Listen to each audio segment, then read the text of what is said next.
El colegio es conocimiento, ciencia y cultura. La historia necesaria. La vida cotidiana en el pasado de Hispanoamérica. Agradezco su compañía. Muy cordialmente los invitamos a escuchar esta serie de miradas al pasado que son parte de la historia necesaria, de esa historia de la vida cotidiana, cuyos protagonistas fueron personas y momentos que forjaron nuestro mundo de hoy, el de la gente común, del trabajo cotidiano y de los afectos duraderos. De todo esto les vamos a hablar Mónica Girardi, de la Universidad Nacional de Córdoba, Argentina, Gregorio Saldarriaga, de la Universidad de Antioquia, Colombia, Dora Dávila, de la Universidad Católica Andrés Bello de Caracas, Venezuela, y yo misma, Pilar Gonzalvo, del Colegio de México, que estoy muy feliz de recibirlos. Bienvenidos.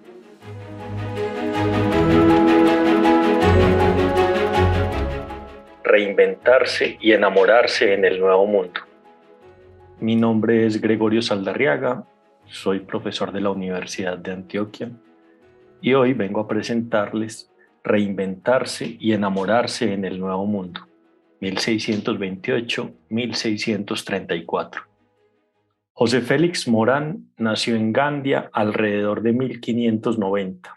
Era hijo de José y Benedicta, una modesta pareja. Al bordear la veintena, tomó el hábito de Santo Domingo y cuando llevaba casi 3 lustros con los dominicos, llegaron a sus oídos las noticias de Filipinas. Al parecer, no fueron tan halagadoras como las que recibió Thomas Gage. Sin embargo, fueron lo suficientemente fuertes como para dirigirse a los confines del imperio. Por diferentes motivos, se vio solo en la larga travesía y encargado de llevar a Quito patentes al provincial de la orden, para que con éstas se aquietasen los ánimos entre criollos y chapetones. De pronto, se dio cuenta de que se encontraba sin nadie que lo conociera ni a su pasado, por lo que comenzó a crearse uno, mucho más prestigioso, lleno de alcurnia y aventuras. Sus humildes padres mutaron en nobles emparentados con la casa Borja. Su infancia ya no transcurrió en Gandia, pues un tío lo llevó a Alemania a aprender las artes militares, latín y filosofía. En este transcurso inventado, entró en combate con los turcos, conoció Flandes, Francia e Italia. Las heridas que había recibido en el levantamiento de los moriscos de Valencia en 1609 se volvieron verdaderas medallas de guerra obtenidas en campos de batalla extranjeros. Su carrera de soldado derivó en la de fraile por intervención divina, y su opaco desempeño como clérigo se volvió brillante merced a la inventiva, y de Morán pasó a apellidarse Borja. Embarcado en una nueva vida, su primera etapa fue Cartagena, para pasar posteriormente a Portobelo, Panamá, Guayaquil y Quito, en donde entregó las patentes que llevaba, sin demorarse más de lo estrictamente necesario. Se dirigió hacia la provincia de Guatemala, en donde permaneció mucho como para considerarlo una etapa transitoria.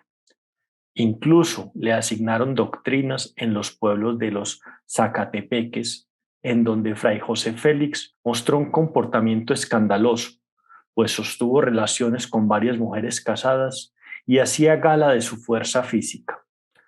Por lo tanto, fue retirado de estos pueblos y llevado a la ciudad de Guatemala para vigilarlo más estrechamente. Allí, con otros frailes díscolos, se enteró de cuáles mozas se entregaban a las lides del amor a cambio de unas cuantas monedas, y cuáles eran los locutorios que utilizaban los frailes para atender mujeres por fuera de la confesión. Además de eso, comenzó a solicitar, es decir, a requerir de amores, de palabra o de acto, a un confesante o a una confesante antes, durante o inmediatamente después de la confesión, lo cual era un delito perseguido por la Inquisición. Al realizar sus lances amorosos en medio del sacramento, Fray José Félix no mostró preferencia según el grupo. Indias, mestizas, mulatas, españolas, estuvieron dentro de las solicitadas. A una de estas mujeres le dijo que si le había oído suspirar cuando la confesó. Justo con el suspiro, allá me lleva el alma. A otra le dijo, mi vida, mi alma, no te pagas de mí, no me has de querer mucho.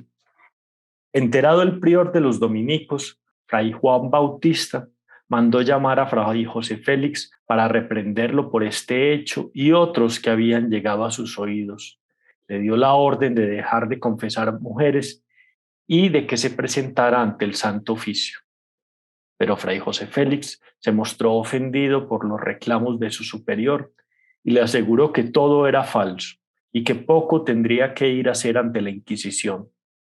Tan pronto pudo, abandonó la provincia y se dirigió a Chiapa, en donde tuvo una relación amorosa con la mujer de un sastre.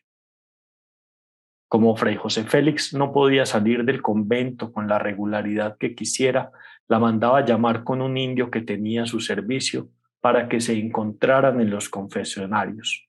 Fray José Félix salió huyendo de Chiapa para llegar a Campeche, en donde las denuncias fueron por solicitar a 4 mujeres. A finales de septiembre de 1632, Fray José Félix llegó a la Ciudad de México, 4 años después de haber comenzado su largo periplo por tierras americanas. Al llegar a México buscó instalarse apropiadamente, así que se presentó ante Fray Pedro Cuéllar, vicario de la Casa de San Jacinto, que era donde se hospedaban los que viajaban a las Filipinas.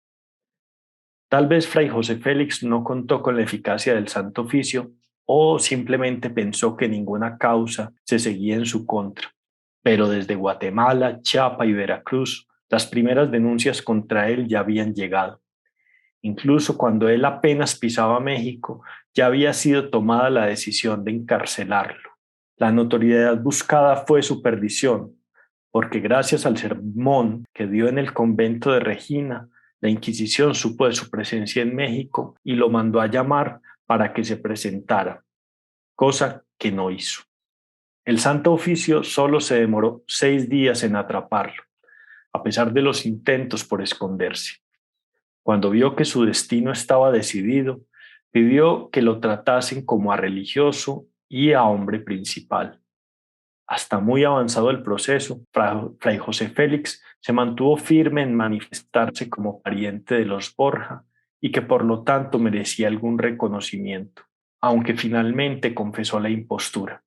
Como casi siempre en este tipo de sentencias contra solicitantes, la condena buscaba la humillación privada del reo.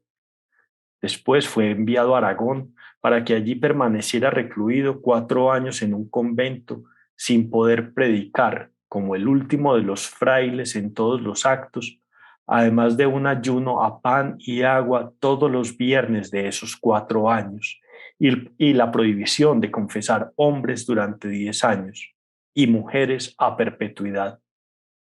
El 2 de julio de 1634, Fray José Félix fue puesto en un barco con rumbo a España para dejar de ser lo que su imaginación había hecho de sí. Volvía como el hijo de una panadera, quien tras haber buscado llegar a los confines del imperio, retornaba condenado a la reclusión. Así como a América vinieron frailes de temple y valía como Fray Bernardino de Sahagún, Fray Pedro Aguado y José de Acosta, por solo mencionar 3, también vinieron algunos como Fray José Félix Morán, y que por increíble que parezcan las andanzas de este fraile, no solo fueron reales, sino que también se presentaban con cierta frecuencia. Como él, al llegar a América, muchos inventaron linajes para insertarse en una mejor posición en los lugares a los que llegaban. Asimismo, algunos frailes, a pesar de los supuestos estrechos márgenes de sus órdenes, se movieron con cierta libertad por el continente, huyendo de conflictos o simplemente buscando un mejor sitio donde acomodarse. Así como muchos otros sacerdotes rompieron sus votos de castidad, entregándose a los diversos tipos de lujuria. Tal vez lo interesante de Fray José Félix Morán fue cómo logró cometer tantas faltas en tan poco tiempo. Muchas gracias por su atención.